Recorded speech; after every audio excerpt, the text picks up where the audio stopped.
Now, let's join our hosts with their guests and let's talk about it. Hey, good evening, everyone, and welcome to another edition of Let's Talk About It. This is Susan Johnson. I'm here with my co-host, Dennis O'Brien, and boy, do we have a special guest for you this evening. We have Denny Gates, who is our sponsor of our show, but also a wonderful businessman here in this part of the state, and we're just very pleased to have him here because he has so much information that we're going to be able to share with you about so many different things because he does a lot of different things. Right, Dennis? I just reminded Denny, he comes on we try to get him on once a year to update the auto industry and whatever else he wants to talk about. Right. And some of the charity work you're involved in, which is also impressive. But, I just reminded him that, Gates, he and his dad and whoever else have been sponsoring our show, Let's Talk About It, for more than 25 years. That's a long. That is a long time. That's a long gig. That's a lot of talking. That's a lot of talking. Yeah, we do chat. A lot of talking, and every once in a while you come in and you help us out with the talking part, as well as the sponsoring. And we want to thank you on the air for that, and you and your dad. And I gotta tell this other story. I remember, one of the first times we had you on the air, more than 10 years ago, at least, on this show. I mentioned to you, I thought your ads were so great, your TV ads especially, the ones that, there used to be Charter, now it's Spectrum, okay. You reminded me, those Spectrum ads are great, okay. And I mentioned to you, I said, gee, you got to get Craig on those ads with you. The two of you guys would complement each other well. And I happened to, about a week after you were on the show, and I hardly ever run into your dad. I hardly ever run into him, but I ran into him in a supermarket, and I told him, I said, Craig, you really ought to get on the show with Denny. I said, I think it would be doubly good. And he did. I'm not saying he did it because I mentioned it to him, but I'll tell you, the ads are great. I love them. They're the best ads on television. I would much rather watch Craig and Denny Gates and maybe a goat or a boat or something once in a while, and instead of watching Morgan and Morgan, all those lawyer ads, that are telling you we only get paid if you win. Of course, that's how it works. That would be the law. That's true for every lawyer. That's nothing special about it. That's the law. That annoys the hell out of me. At least when I watch your ads, there's always something new.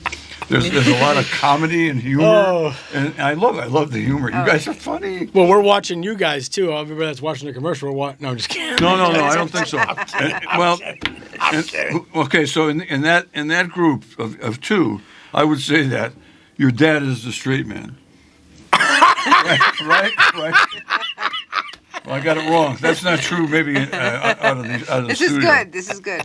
But in our group here, I am the straight man, and she's the comedian. No comment. All right. I would think you're accurate in your assessment. Please pass on to Craig Gates because I haven't seen him in years. How much we appreciate the sponsoring of this show because we got a lot to say. Our guests have a lot to say. In fact, I always say the guests make the show. We were able to get great guests. They teach me all kinds of things. Like you and Susan both teach me about cars. Because I don't know that much, and I just love the show because it's a great outlet it's a great way to inform the public about information that they should know that they're not getting anywhere else. That's good. I like that. Real. I like that Yep, statement. Yep, I did pretty good on that one. I like that one. Okay, so how you been? I've been just peachy. How about you? Well, I don't like winter very much, and I'm not looking forward to the snow. Yeah, that's not. I'm a spring and summer kind of guy. As a car guy, I wanted to start a GoFundMe. Yeah, right. And I also want to take anybody out there that's listening is more than welcome to come down and unshovel about 2,000 cars on Monday. Oh, God, yeah. You can come on out and get a free test drive about 15 feet. You can move that car. We'll plow behind you. You can put it back. All right, you heard no it. charge. You heard it, folks. Nice. There's the offer. All right. Very good. There's the offer. Come and buy one tomorrow. We'll give you a hell of a deal because we don't want to plow around it on Monday. Right. Very It's good. sort of like our driveway. We have Overnight test drives are really hot commodity this weekend. Take it with you. We have 3 vehicles. If you don't like it, bring it back. Just no snow. Our driveway is full there's of. a good idea. Our driveway is full of stuff that Susan put in there, and our garage rather. So our three vehicles, don't they're think all it's- purchased from. I don't think you can blame me for what's in the garage. No, We're not I'm gonna just have there. I'm this, trying to be funny. discussion that's Yeah, not- they're supporters for more than 25 years of us. How's that? Well, I we're- guarantee that's the We're case. good customers, and it's Yep. paid off for us. We've had great cars. In fact, unfortunately, we lost two of them to a tree, and then we had to buy some more. Yeah. Fortunately, the insurance came through and helped us out. Keep those trees. Yeah, well, Well, the trees trees are falling down. trees huh? are a mixed bag, just like everything Keep else. parking where you're parking. Yeah, right. Oh, you're good. Sorry, I'll stop. Oh, you're on a roll. You're good, man. That's good. It's Friday. At first, I thought that was subtle, but it wasn't. It's just that I needed, I needed to catch up. That's right. Anyway, so all right, so you're doing well, and of course, we Susan, you and Susan have talked before about what you Yeah. want to do on the show. So I'm gonna shut up for a while, which is really? happens every show. Oh, my I go God. off for half an hour. You don't hear me. And then, okay, then we Your got eyes are shining, all right, honey. Susan, you and Denny have decided what you want to talk about today. Well, I'll we're chime gonna- in as necessary. Well, first of all, I want to thank you for the amazing work that you do here in the region with the car dealerships. It's really great for the economy here, and it's great for the people here who have jobs, great jobs, and great opportunities for all different types of things. So having all the levels of different employment and business with car dealerships is very, very important. And I know that this is something that I really feel very strongly about for our region. I appreciate it. So Well, I wanted you to know, tell you a little bit more about, the businesses here and how the contributions that, your different businesses, your different car dealerships are making to the local region. I think when you said one thing that comes to mind that I haven't talked about in a long time, but we've been in business for 40 years, and the businesses that we do own have been around for longer. We've never had a layoff situation. We've always, in 40 years, we've always continued to grow our personnel, which is important to us, and our offerings, and hopefully our profits. But the biggest thing for us is, you're not going to go 40 years and always have a better day or a better year than you had prior. But I think for us as a small business, we've taken it very seriously, is just being able to maintain the good customer service through great people. And that's not that's not a gimmick. That's what we do every day. And, we work with great people, and that's our life. Yes, you do. I mean, I know whenever we've had an issue with cars, we always go in. Everybody takes it very seriously. They work on the issues, and it's very much appreciated to have that and have people, believe what you're telling them and that sort of thing. And it's a very big help. Our standards are high for the people that we are able to work with, who we employ or who we work aside of. Our standards are high, and we've never deviated from that. And I think that is what gives us the ability to continue to grow. And the growth, you don't see it in a day. You see it over years of time. Yeah. You look back and you don't realize how much it's grown. You think, I remember when we had 3 bays, and they were if you remember, they were all pits. You used to walk down into them. Sure. And anybody listening remembers Ray's Oil. You remember Ray's Oil? So behind gates was an oil, like a, what do you call it? Like an oil receptacle or oil transfer tank. And when we first bought the place, there was 2 gas pumps up front. And Ray's Oil had the deal was that Ray's Oil could leave their vehicles in, their trucks inside at night. So we didn't, we had no lifts. We had to drive in with the pit. And I remember, we'd have to have our work out, and we didn't, because they could park their trucks in at night. So it's just, I remember how it started. Right. Sure. And I know a lot how much speedy dry I swept up in those periods of time and how we got to where it was. We started with like an international wrecker, which was a hoist, like a boom lift. And I remember it was a big day when we were able to upgrade to like a decommissioned state of Connecticut truck that was a boom lift on like a 1-ton truck. It was a little more nimble. It wasn't, you didn't have to do a 32-point turn to turn it around. Right. But even that, like I remember when we got our first roll-off, like just rollback, like little things that I tell people when I work with them, where we started and how now we have every tool, we have the things, we have climate-controlled shops, we have different things that the industry may not have now. But I remember when we started off so far behind. We started, couple of generations back, from our competitors. Sure. We didn't have anything.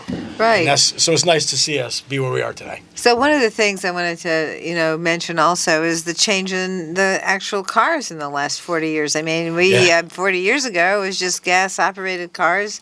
Hybrids were not really a thing at all. They did try to do them back in the 40s, and the oil industry came in and says, you don't need to do that. We'll just go with gas and oil. And, to think that they had this technology, just for example, the straight hybrid with a braking, regenerative braking.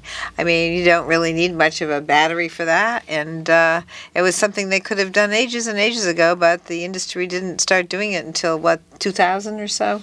Yeah, so the last four or 5 years have been quite a year-over-year change. Mm-hmm. A lot of progression right in the technology. And then it's funny because I say all the time, you need a salesperson, a helper, whatever you want to call that person. Mm-hmm, mm-hmm. And I don't think they're salespeople today. They're like product and specialists, right? Like they just have to know the product.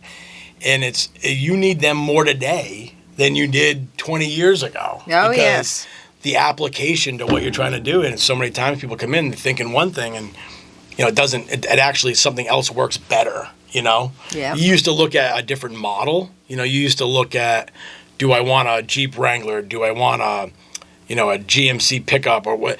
You used to kind of have those basic thoughts, right? Now it's underneath that one, like Wrangler, there's 4 different models of motors, rather, not Correct. Trim. Used to be, what do I want, and do I want leather or not? Oh, yeah, yeah. Now so it's... Well, they used to say, I'll have a V8 or a V6 or a 4-cylinder. And then things started to change in terms of, a lot of them are no longer V8s. People don't want a V8 Correct. Because they have more power with even the 4-cylinders and the regenerative power systems, those engines, and I can't even articulate. Even naturally aspirated turbos, and I mean those. There you go. Those are just they're fun. Yeah, I'm just saying, and you're just saying. Yeah, I mean that's impressive. Yes. Just even not even hybrid or electric, just the technology within that combustible motor, like that ICE motor. Yes, that it's just and it blows my mind. Mine as well. It just the things of today. It's very interesting. It is.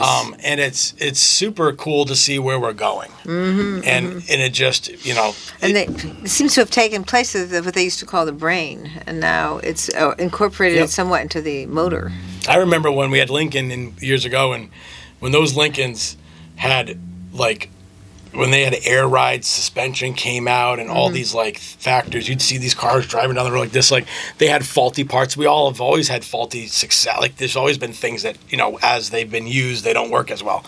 I just remember those, all the different, little, air, little air compressors or the little computer systems that were all scattered along the vehicles. And now today it's like you said, it's a mainframe, a brain, and there's the screen, and that's that screen's just a faulty screen, and then the rest of it is all happening. It's just so interesting. It is very interesting, and it's something that I think is a great wave into the future, and with all the technology, people are going to be adjusting to how these things and all that. how these things work. I have a question. You said, Denny, that changes every year. What are the latest changes since you were here last year? The industry or the product? Everything. The industry. The industry to me. Based on what I read today, because I like to prepare for the shows, and I don't know as much about the automotive industry, certainly not as you, and not even as much as Susan. But it seems the auto industry seems to have had a good year in 2025, tailing off a little bit at the end in terms of sales. Yeah, and I think it's, I look at the. I've learned that the reports, the fourth quarter, first quarter. Yep. You look at these things, and I don't know if it's always an economic thing, because I don't think it is. It's a timing thing. When's the holiday fall? When does the end of year go? It's more of just people living their life thing. So you'll see a drop off like the way the end of the year was. Yeah. Like you might not see it catch up till January. We're going to have some weather in the Northeast, and that's a big part of the market. It drives the whole, really drives a lot of the national look. So you see those things in the weather. Like you're going to see, my prediction is you're going to see this massive spring, massive second quarter that's going to be hard to keep up with the industry and very hard to buy a car as a consumer, because you're probably, with the weather this month of January and storms falling on a Monday, you're going to have a lack of sales in the month of January. It's just going to happen. But if you look at it annualized, it's going to be no different than what it would have been, but there's going to be like a big, like you'll see pockets, like towards the end of the month, if the weather's good, you'll see a big push. It'll fatigue the market a little bit. And then February, if we, depending on the weather, but then once you get through this weather pattern, and I've seen this so many times, you're going to see a rush. And I think it's going to be attributed to taxes. I can't say that it's going to be, I don't believe it's the tax returns that are going to do it, but it may time out to be. Say that, yeah. No, but I don't think it's going to be that. I think it's going to be, from my perspective, it's weather. And when the weather starts to trim out, you're just going to see more buyers in the market. I mean, let's be honest. It's not the most ideal situation, pending snowstorm, to go out and buy your brand new car. Course. I don't think so. Doesn't necessarily. I mean, I'm not saying that you shouldn't, because I want you to all come, and I think it's the best day in the world for you to buy. Right. But no, but I do just know reality, and then you're going to add on the tax returns on top of it, and then you're just going to have such a frenzy. Mm-hmm. So, like I was saying to all the people in the industry, just put March 30th on your calendar, March 20th, right before you go into the second quarter. Mm-hmm.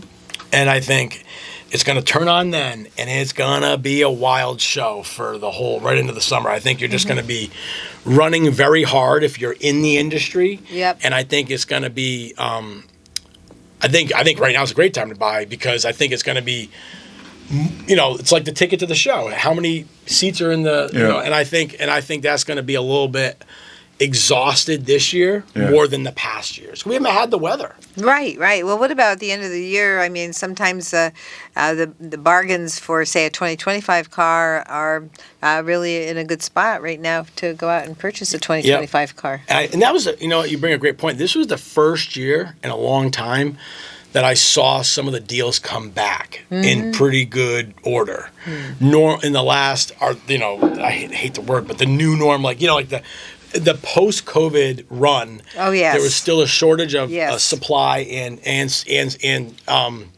what else? Not just supply of the car, but supply the components were still the issue. So I think that this was the first year I saw pockets of zero, pockets of big rebates that I just haven't seen in a long time. And I think that there's production that's caught up, which is a good thing. And it's a good thing for the consumer. Oh, yeah. Because the deals are worth, it's worth their attention. And I think as we see, like, any little adjustment that we've seen in the Fed over the last couple of years has affected those rates.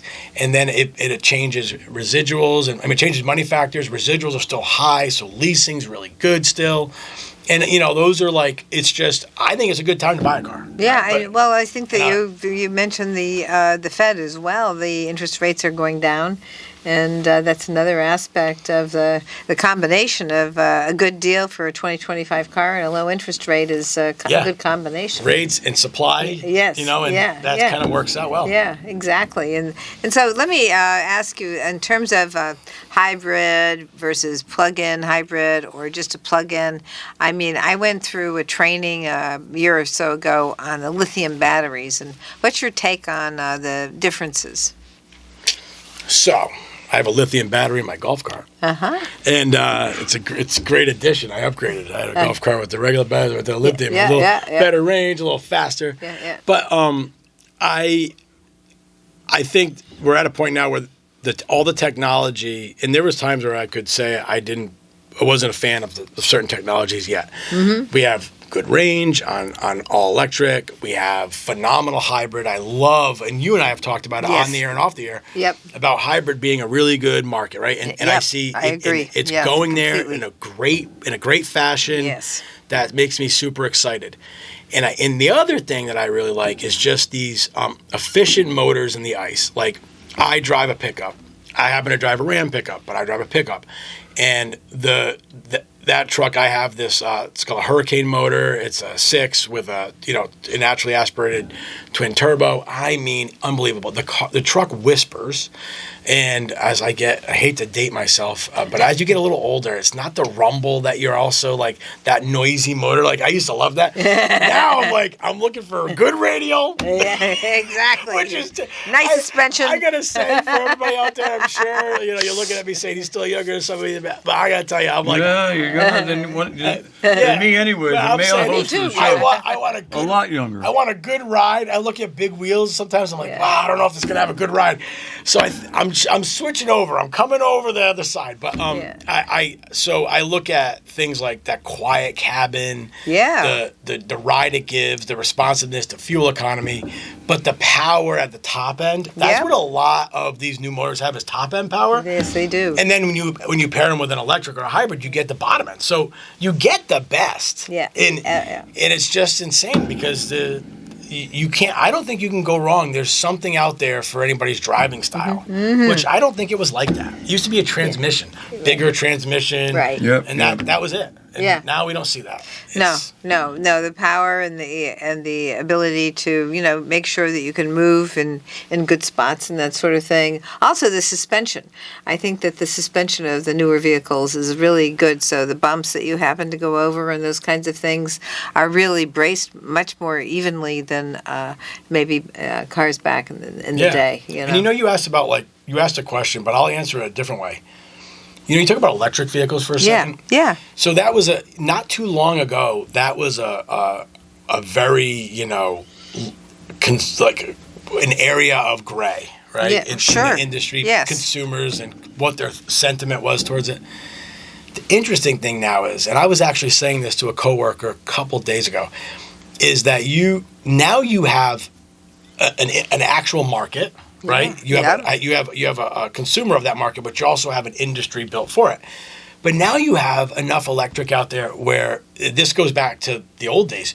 You've got makes and models out there that the consumer is not even considering. Meaning, there's so much more that they might not even know it exists. Like, I come to mind, one of the first electric vehicles that was as a production vehicle was a Nissan Leaf.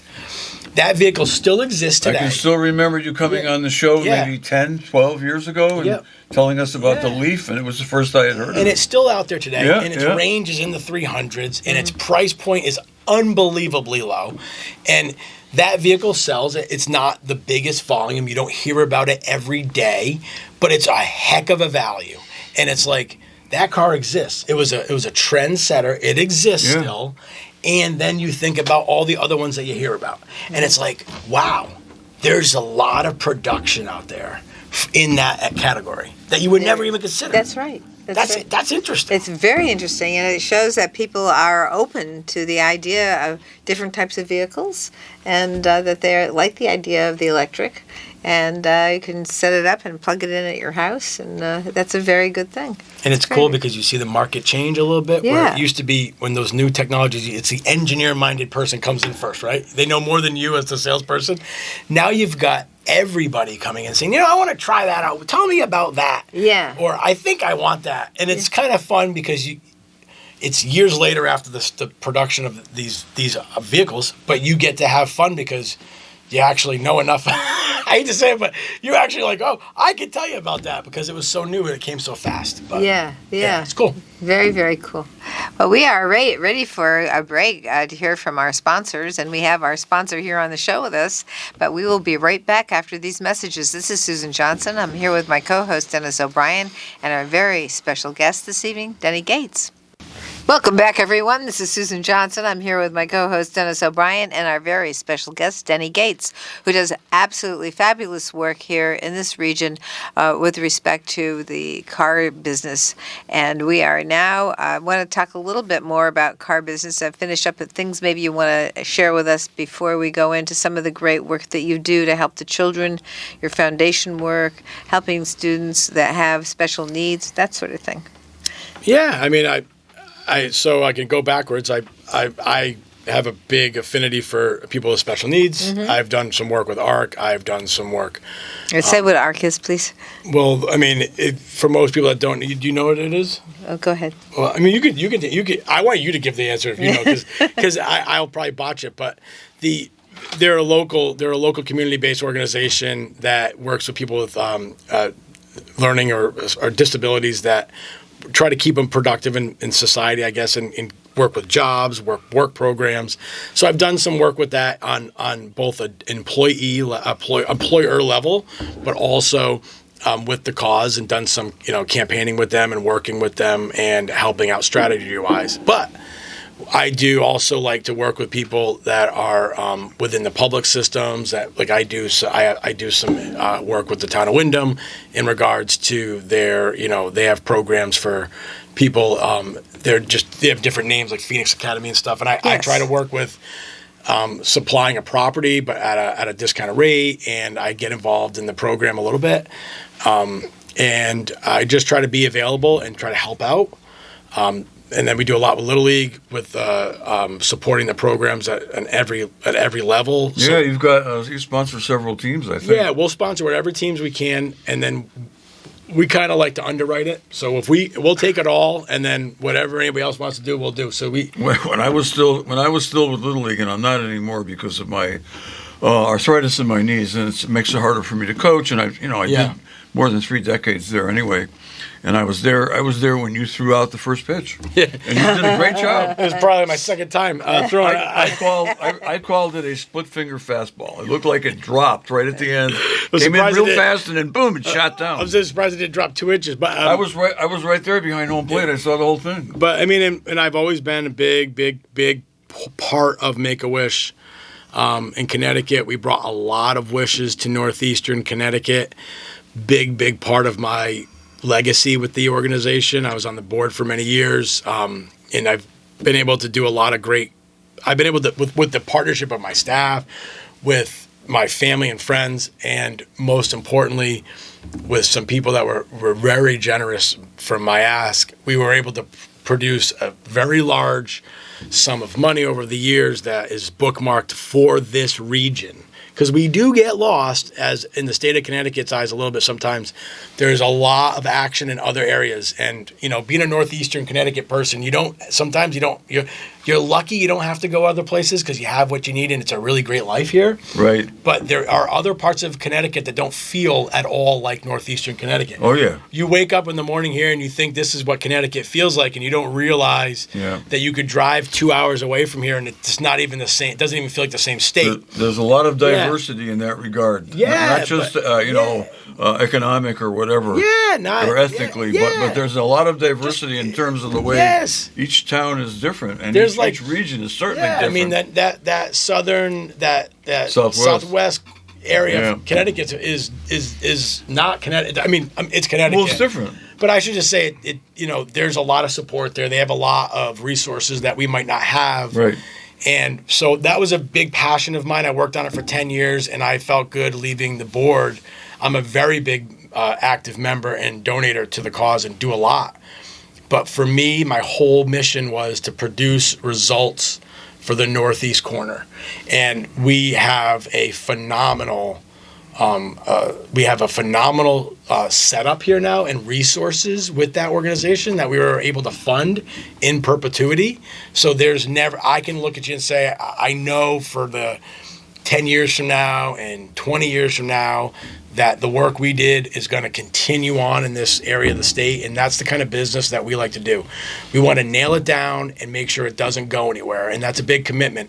And that's the same thing with our foundation with Jolly John's, which is something that my father and I started, and we have, again, the people that I work with are phenomenal. I just want to say how much I appreciate that, because for years we in the state of Connecticut haven't really fully done what we're supposed to do with our special needs students in the public and in the private sector. And I think part of it was because we didn't have a full understanding of neurological issues. And I think now we have a better understanding of people's neurology than we've ever had. Yep. And for those reasons, it's really important for us to make sure we create policy and opportunities for people, for students that have different ways of processing information. And it's really very, very important for us to be able to do that and give the support to the people as they grow so they can participate in the economy, so that they can do all kinds of things and not be moved off, but be participating. And that is feeling part of the group and all of those kinds of things. And I've been very, very happy to be able to create the Select Committee on Special Education at the Capitol and work on that committee, and we have increased funding for all the school systems all throughout the state. But it's something that's an ongoing thing, and we have a lot more to do. But I'm just so appreciative of what you're doing. It's a fabulous thing that you've taken on that initiative. One reason why it's important is because what you do. People become aware of it, and it makes them, to focus on the same kinds of issues in different ways. So that these people who are not so fortunate as to have, be close to perfection. Nobody's close to perfection, but they have difficulties, special difficulties, educationally or otherwise, economically, employment-wise. More attention is being paid to certain types of afflictions. For example, autism. And I work with local police and fire departments on the taxing district board here.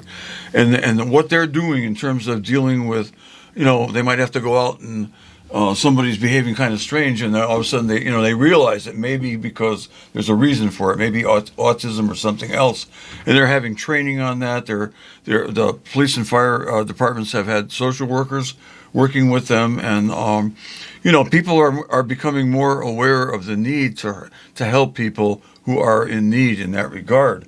And I think what you did, and you were on the you were started a long time ago. It gets publicity, and people understand, the plight of these people and how much they need help. And it's going all over. The towns are working with it. And it's not I hate to use this word, but it's not a sexy thing. There's a lot of things that people get involved in that are, easy to be involved in. But when you're involved in things that are difficult, that have a lot of roadblock, that have a lot of lack of knowledge. I mean, I'm not going to say that this is really, you could be saying that, but I mean, when you're dealing with things that require patience, understanding, kindness, empathy, and perseverance, because if you want to help somebody in different situations, you've got to be all those things. And those are the ground root things that, in certain things like this, what you're talking about is that that can't just be the helper. Like, when you do Make-A-Wish is a great example.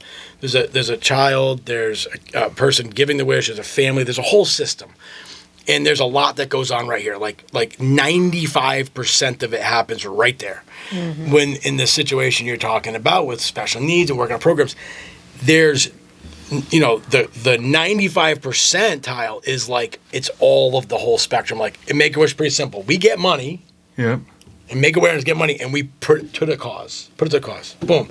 And the people here do all the work. The people at that level do all the work. With what you're doing, the advocacy is here, the work is here, and in between is a ton of, I can't use those words on this program, but it's a ton of stuff. Well, it is. It's a hard job everywhere. It's a range. It's a whole range of different types of behavior, different types of processing, and trying to and getting trained and making sure that our teachers have the training to cover the range of different styles of learning and different styles of behavior based on so many different things. Whether it's somebody with multiple languages, the home language is in English, somebody with dyslexia dyslexia with processing, different types of processing. Dyslexia, the processing is different in every brain. It's a different type of processing. Or you've got behavioral post-traumatic stress disorder. Children that, here in this district, we have numerous children that are in poverty, end up homeless, and that creates trauma, which interferes with learning. And so there's the trauma of having that kind of situation. That fight or flight mentality on a continual basis. Absolutely. And so the idea that whatever brought them to the homeless situation, whether it was domestic violence or death or illness, could have caused these kinds of problems. They have that plus needing a place to be that's home. And so there's a lot of different things that impact how a child learns. And having places like Wyndham that are great opening places for people, they provide support for people, yet have these problems in the school system. We really need to make sure that places like Wyndham, places like Hartford, Bridgeport, Waterbury, New Haven, that provide the resources for people, actually provide the actual support that the students need as well.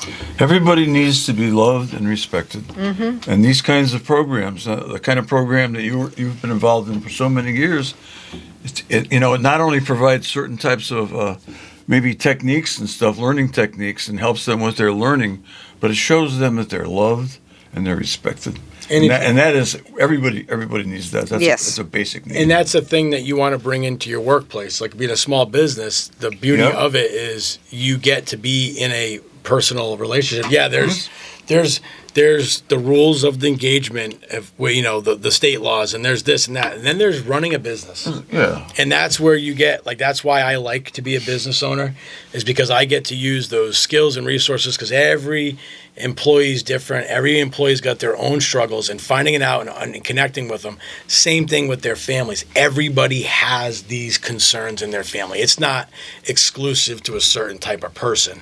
And that's why I think every day is a great day to work with the people, to help them out. I mean, if you can't go through a day as a person and help somebody, hold the door, do something great. You're right. And if it's your, I don't know, it's your job to, as a person, wherever capacity you have to give or help, you continue to do that.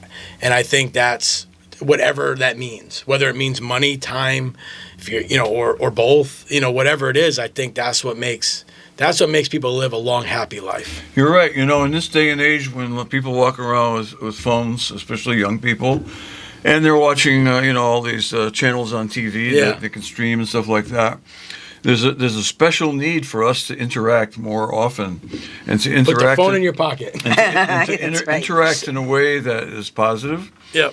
And shows respect for people, because people really need that. I mean, you talk about door opening. I come out. I go to swim at the Mansfield Community Center. And I have a little bit of a problem with ambulation because of my arthritis, and now I got a problem with my right foot that I'm going to attend to next week. And I come staggering out, not staggering, but a little bit, I can tell I'm not walking the way I used to walk when I was 10 years ago.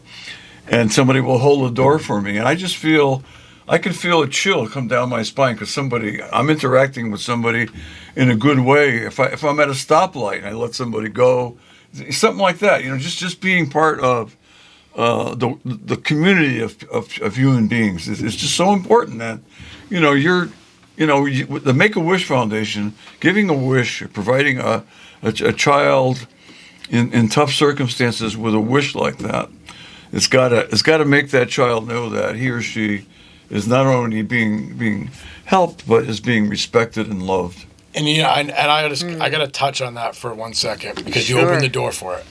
So, and I tell this to people individually, but the most impressive thing about Make-A-Wish isn't the child's wish, which is what the whole thing sounds like. Yeah. And that's like the smallest portion, right? That's the tip of that pencil. Yeah. What I know by doing what I've done, not just being a financial contributor, but being a volunteer, which in any charitable or organizational thing, doing things at an executive level is awesome. But doing things as a volunteer is awesomer, if that makes any sense. That's the most important part of anywhere. I don't care what we're talking about. And anyways, what I find, and it's very amazing, is these children are selfless. you have these ill children, and in a lot of cases, you have kids that have, there's one way they're going, and it's hopefully to that beautiful heaven. That's where they're going in some cases, right? A lot of cases. These people are remarkable. I mean, I think if I didn't find Make-A-Wish, I wouldn't be where I am today. Yeah. Because you have children that have an ending in near, some of them. And you know what? The hardest part of doing the wish is to figure out how to get the wish for them. Because it's always, they're trying to push that wish to their sibling, to their mother, to their father. They're trying to do what those people in their family want.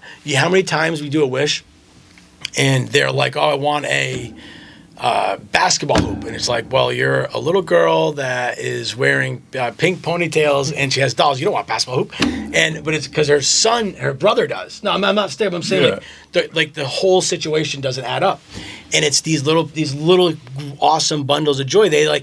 They're always trying to give something to their family because they know the effort the families had to put into this situation. Yeah. It's the most unspoken part and most remarkable part about Make-A-Wish is these children are selfless, almost always selfless. If you can learn something from a 7-year-old that's selfless, as a 40-year-old, whatever, how do you not walk with a little extra, little extra mojo? That's right. There's a 7. They don't learn that. I have a 6-year-old and I have a 3-year-old, and I think they're wonderful humans. But there's a lot of selfishness at young age, right? It's developmental. We're hardwired to be selfish. But when you meet these little it's guys, part of the survival instinct. there's no selfishness in these little ones. But I think also too it speaks to the families, right? Because the families, they feel the gift from the families and the connection. It's a special moment from the mothers and the fathers and the siblings and the grandparents. Yeah. And they have all that support because everybody, when you have a child that's sick and in those circumstances, everybody comes around and tries to give that support.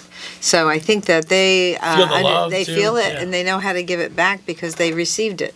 They received so much of it, and having a Make-A-Wish Foundation helps amplify that feeling for the family. It also makes people aware in the community that this is something that we all should be doing, and it's a great opportunity, a teaching opportunity. It's a great opportunity for volunteers.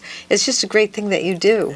But that's why we started Jolly John's, and that's our local foundation. And it was because I saw that with Make-A-Wish. My dad and I were speaking. My cousin was sick, and he said, "How can adults get sick? There's a thing for kids. How can adults afford to be sick as a parent, as a breadwinner, as a caregiver already? Right. They can be taking care of their family." And so that's why we started that, and it's a phenomenal organization for this market. And it's like if you're a productive, hard-working member of society and you get hit, there's really a big void. And there's other things out there, but it's so much work to get there. Yeah. So it's like if they just need 2 or 3 deductibles, a copay, an elective, a big amount of money down for a shot that may not be covered under insurance. They need their mortgage paid or their electrical bill paid or oil. That's what our Jolly John's Foundation does. And every ounce that it's not 99 cents, it's 100% of the money we raise goes to the cause.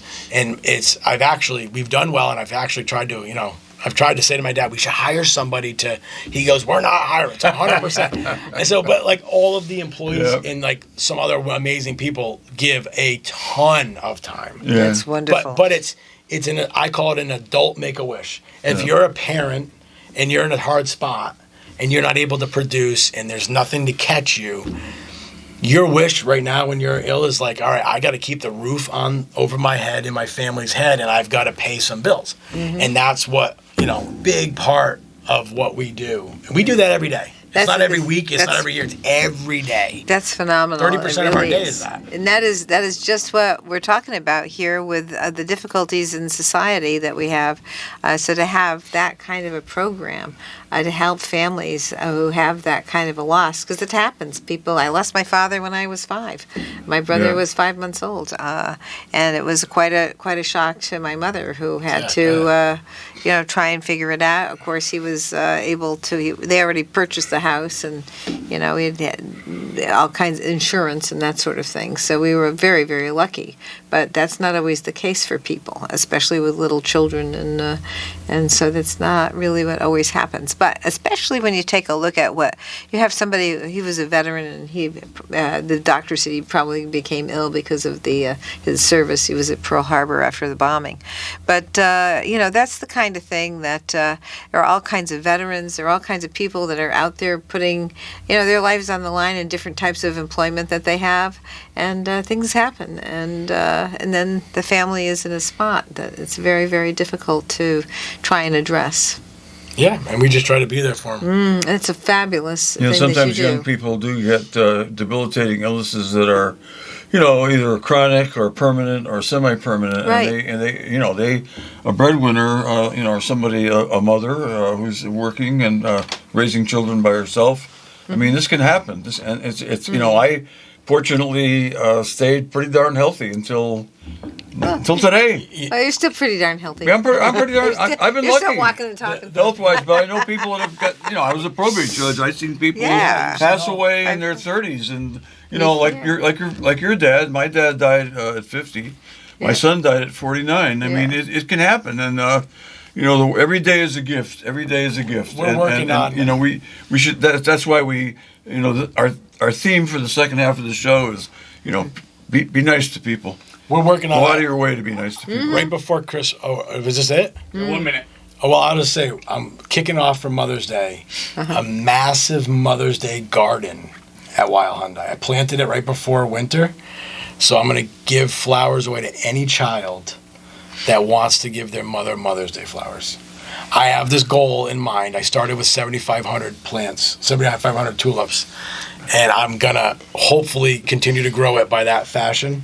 Yeah. My goal is to be very busy before Mother's Day, because I think that's my next cause. Let's talk about it. Each Friday. I think this community out here has a lot of love for moms. Excellent choice. Thank you so much for your amazing work. You really appreciate mothers, it. Mothers, we wouldn't have a world without mothers. Moms are the best. Not just because of the biology, but because mothers they're the best. They are the best. No doubt about it. Okay, Denny, thank you so much for coming in. Thank you. We could have talked another hour.